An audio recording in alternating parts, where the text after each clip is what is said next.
فَسَكَتَ عَنْهُ رَسُولُ اللَّهِ. The Prophet went silent. Ooh. This man asked the Prophet ﷺ a question and the Prophet went silent. Where do we take the قاعدة of تأخير البيان عن وقت الحاجة لا يجوز في حق رسول الله صلى الله عليه وسلم? Where's that قاعدة now? It is not permissible for the Prophet ﷺ to delay the clarification of a matter when the need is there. This man wants to know. He's asking a question. صح? This takes us to a مسألة أصولية, right? The Prophet went silent. Yeah.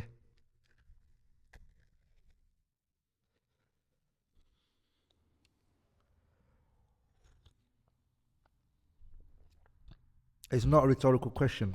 It's an actual question. I need somebody to help me answer the question. Hey? Yeah? Is it because the Prophet ﷺ didn't have an answer? Hey? No. That's not the answer. Hey? Yeah?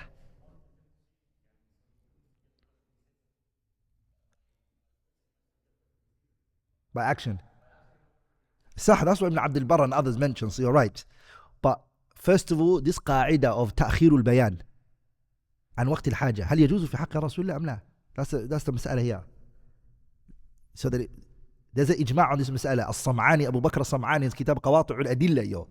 أبو بكر الباقلاني أبو حامد الغزالي in مستصفى ابن قدامة in روضة الناظر وجنة المناظر. They all mention إجماع لا تأخير البيان عن وقت الحاجة في حق رسول الله لا يجوز. There's an إجماع, there's no khilaf. So why is it here like in the Prophet ﷺ is not answering his question? And the man needs to know. So first of all, let's agree on this qa'idah. Is the qa'idah right then? Because we have evidence to disprove it. صح? ها تفضل شيخ.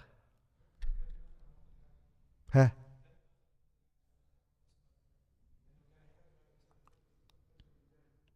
So this is a mas'ala latifa. Jazakallahu khairan.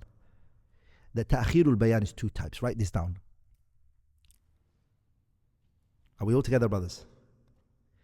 Even the Quran, فَإِذَا قَرَأْنَاهُ فَاتَّبِعْ قُرْآنَهُ. Huh? What did he say after that? فَإِذَا قَرَأْنَاهُ فَاتَّبِعْ قُرْآنَهُ. After that is what?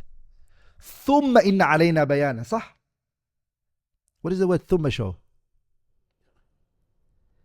The word tartib, it shows تأخير. أو تعقيب. صح? ثُمَّ إِنَّ عَلَيْنَا بَيَانَهُ. After that we clarify it.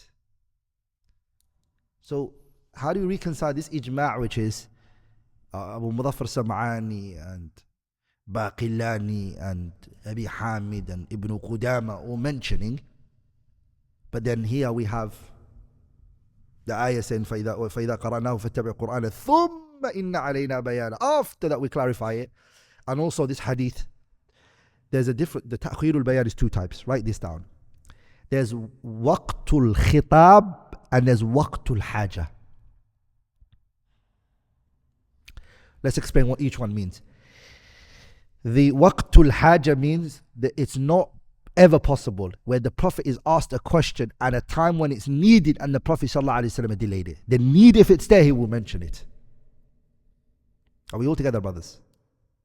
And waqtul haja, ta'khirul bayan, and waqtil haja, that's not going to happen. لكن وقت السؤال ولم يأتي الحاجة, it's the time that the person asked the question and the need hasn't come yet. Because this man asked the question for the salah, right? Is the salah going to come? Yes, when it's that's the time you need it is what I'm going to clarify for you. The Prophet, that's why he ignored answering it for him now. He wants to delay it إلى وقت الحاجة, to the waqt al-haja, because this man wanted to know about Salatul Asr. When is he going to pray? Soon, tomorrow, the Prophet's going to pray, right? So when he prays tomorrow, he's going to show him. That's when he needs to know, not now. Asr is already finished now. They've already prayed.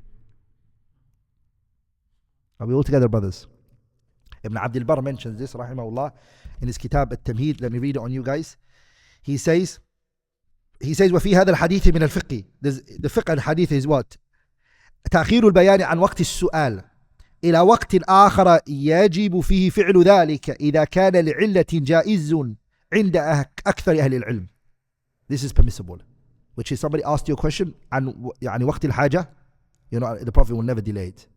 But when it's waqt, the time when it's just you asking the question and the need hasn't come, according to the majority of the ulama, you're allowed to delay it لكن لعلة, because of a reason. What was the illah that the Prophet here had? Ibn Abdul Barr mentions it rahimahullah ta'ala, which is لم يكن النبي صلى الله عليه وسلم يخشى اختراب البلية. The Prophet was not scared of death coming to him. He knew that he was going to live, alayhi salatu wasalam. So he knew by tomorrow he will explain it to him. And that's one. Number two, he sallallahu alayhi wasallam, the reason why he delayed it, because the Hajj is not there aslan, the Hajj is tomorrow, it's needed, is that he wanted to teach him in the best way, which is by action. And an action is more stronger than a what? A speech. It may not be clear to the people, a person, a speech that you say to them. That's why if you look at the Salah, the Prophet was the one action and Hajj where he, sallallahu alayhi wasallam, he did it by action. If you look at Hajj, you will never find the Prophet sitting down and teaching the Sahabas Hajj. He did say, خُذُوا عَنِّي مَنَاسِكَكُمْ, but when the clarification came was when? إِلَى وَقْتِ الْحَاجَةِ, when the Hajj came. When it was Hajj, he showed them, go here, do this. Same with Salah. He climbed the pulpit, alayhi salatu wasalam, and he said, صَلُّوا كَمَا رَأَيْتُمُونِي أُصَلِّي. Pray the way that you, Hadith Abu Malik al-Ash'ari, pray the way that you see me pray. And he went on the pulpit and he prayed for them, alayhi salatu wasalam. Why did he do that for? Why did he do that? Is because an action draws more than 1,000 words. Sah? An action is more clearer. Are we all together, brothers? So this mas'ala, inshallah, get to understand it. It's important.